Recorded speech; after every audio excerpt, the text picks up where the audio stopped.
ಮೈಸೂರಿನ ಇನ್ಫೋಸಿಸ್ ಆವರಣದಲ್ಲಿ ಚಿರತೆ ಪತ್ತೆ ಕಾರ್ಯಾಚರಣೆ ಮುಂದುವರೆದಿದೆ. ಅರಣ್ಯ ಇಲಾಖೆ ಅಧಿಕಾರಿಗಳು, ಸಿಬ್ಬಂದಿಗಳು ಅತ್ಯಾಧುನಿಕ ತಂತ್ರಜ್ಞಾನವನ್ನು ಬಳಸಿ ಚಿರತೆ ಪತ್ತೆ ಕಾರ್ಯಾಚರಣೆಯಲ್ಲಿ ತೊಡಗಿದ್ದಾರೆ. ಹಗಲು ರಾತ್ರಿ ಆ ಚಿರತೆಗಾಗಿ ಹುಡುಕಾಟ ನಡೆಸಿದ್ದಾರೆ.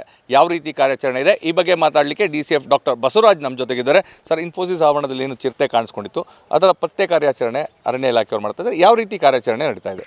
ನಿಮ್ಮೆಲ್ಲರಿಗೂ ತಿಳಿದಿರೋ ಹಾಗೆ ಇನ್ಫೋಸಿಸ್ ತುಂಬ ದೊಡ್ಡ ಕ್ಯಾಂಪಸ್, 350 ಎಕರೆಯಷ್ಟು ಕ್ಯಾಂಪಸ್ಸು. ಸಾಮಾನ್ಯವಾಗಿ ಜನರಿಗೆ ಒಂದು ಏನಿರುತ್ತೆ ಅಂದರೆ IT ಅಂತಂದ ತಕ್ಷಣ ಕಂಪ್ಲೀಟ್ಲಿ ಕಾಂಕ್ರೀಟ್ ಕಾಡ್ ಥರ ಇರುತ್ತೆ ಅನ್ನೋ ಒಂದು ಮನೋಭಾವನೆ ಇರುತ್ತೆ. ಆ ಥರ ಇಲ್ಲ. ಒಳಗಡೆ 10 ಕೆರೆಗಳಿದೆ. ಸಂಪೂರ್ಣವಾಗಿ ಒಂದು ಗ್ರೀನರಿ ಇರ್ತಕ್ಕಂಥ ಒಂದು ಪ್ರಾಪರ್ ಕಾಡ್ ಥರನೇ ಇದೆ ಅದರೊಳಗಡೆಗೆ. ಹಾಗಾಗಿ ಅಲ್ಲಿ ನಿಜಕ್ಕೂ ಸ್ವಲ್ಪ ಸವಾಲಿನಿಂದ ಆಗಿದೆ. ಈ ನಿಟ್ಟಿನಲ್ಲಿ ನಾವು ಮೇಯ್ನಾಗಿ ರೆಸಿಡೆನ್ಷಿಯಲ್ ಏರಿಯಾ ಕಡೆ, ಅಂದರೆ ಅಲ್ಲಿ ಸ್ವಲ್ಪ ಹಾಸ್ಟೆಲ್ಗಳು, ಅಂದರೆ ಒಂದು 15,000 ಜನ ಮಕ್ಕಳಿಗೆ ಒಟ್ಟಿಗೆ ತರಬೇತಿ ನೀಡಲಿಕ್ಕೆ ಇರ್ತಕ್ಕಂಥ ಹಾಸ್ಟೆಲ್ಗಳೇನಿದ್ದಾವೆ ಆ ಕಡೆಗೆ ನಾವು ಈ ಚಿರತೆ ಮೂಮೆಂಟನ್ನು ರಿಸ್ಟ್ರಿಕ್ಟ್ ಮಾಡಲಿಕ್ಕೆ ಜಾಸ್ತಿ ಕೂಂಬಿಂಗ್ ಮತ್ತು ಡಿಸ್ಟರ್ಬೆನ್ಸನ್ನು ಮಾಡ್ತಾಯಿದ್ದೀವಿ. ಇನ್ನು ಉಳಿದಂತೆ ಅಲ್ಲಿ ಒಂದು ಪೌಲ್ಟ್ರಿ ಫಾರ್ಮ್ ಕೂಡ ಇದೆ. ಒಳಗಡೆ ಒಂದು ಸ್ವಲ್ಪ ಪೌಲ್ಟ್ರಿ ಕೋಳಿಗಳನ್ನ ಇಟ್ಕೊಂಡಿದ್ದಾರೆ. ಆ ಏರಿಯಾದಲ್ಲಿ ನಮಗೆ ಹೆಜ್ಜೆ ಗುರುತುಗಳು ಕಂಡು ಬಂದಿದ್ದರಿಂದ ಬಹುತೇಕ ಅದು ಆ ಕಡೆನೇ ಮೂವ್ ಆಗಿರೋ ಸಾಧ್ಯತೆ ಇರುತ್ತೆ ಅನ್ನೋ ಕಾರಣಕ್ಕೆ ಅಲ್ಲಿ ನಾವು ಒಂದು 15 ಕ್ಯಾಮ್ರಾಗಳನ್ನ ಅಳವಡಿಸಿದ್ದೇವೆ. ಮತ್ತು ನಿರಂತರ ಈ ಕ್ಯಾಂಪಸ್ ಒಳಗಡೆ ಇರ್ತಕ್ಕಂಥ CCTVಗಳನ್ನ ಕೂಡ ನಾವು 24/7 ಮಾನಿಟರ್ ಮಾಡ್ತಾ ಇದ್ದೀವಿ.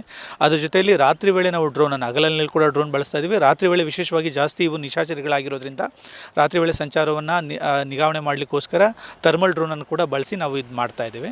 ಜೊತೆಯಲ್ಲಿ ನಮ್ಮದು field on foot patrolling team ಕೂಡ ಕಂಟಿನ್ಯೂಸ್ಲಿ ಕೂಂಬಿಂಗ್ ಮಾಡ್ತಾ ಇರ್ತಾರೆ.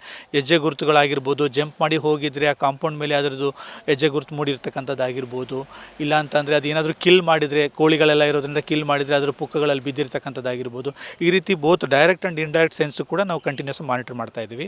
ನಿನ್ನೆ ದಿನ ನಾವು ಒಂದು ಹೆಚ್ಚುವರಿಯಾಗಿ ಏನು ಕ್ರಮ ತೆಗೆದುಕೊಂಡಿದ್ವಿ ಅಂತಂದರೆ, ಅಲ್ಲೆಲ್ಲ ಸ್ವಲ್ಪ ಡ್ರೈ ಲ್ಯಾಂಡ್ ಇದ್ದಿದ್ದರಿಂದ ಯಾವುದೇ ಹೆಜ್ಜೆ ಗುರುತುಗಳು ಸುಲಭವಾಗಿ ಕಾಣಿಸ್ತಾ ಇರಲಿಲ್ಲ.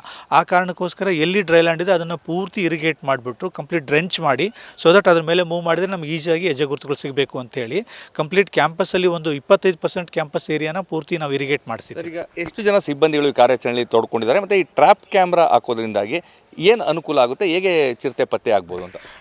ಈಗಾಗಲೇ ಹೇಳಿದಾಗೆ ನಮ್ಮ ಲೆಪರ್ಡ್ ಟಾಸ್ಕ್ ಫೋರ್ಸ್ ಅಂಥೇಳಿ ನಮಗೆ ವಿಶೇಷವಾಗಿ ಕರ್ನಾಟಕ ಅರಣ್ಯ ಇಲಾಖೆಯಿಂದ ಮೈಸೂರು ಕೇಂದ್ರಿತವಾಗಿ, ಮೈಸೂರಿನಲ್ಲಿ ಇರ್ತಕ್ಕಂಥ ಚಿರತೆ ಸಮಸ್ಯೆಗಳನ್ನ ಕೇಂದ್ರಿತವಾಗಿ ಒಂದು ಲೆಪರ್ಡ್ ಟಾಸ್ಕ್ ಫೋರ್ಸ್ ಡೆಡಿಕೇಟೆಡ್ ಫೋರ್ಸನ್ನು ಮಾಡಿದ್ದಾರೆ.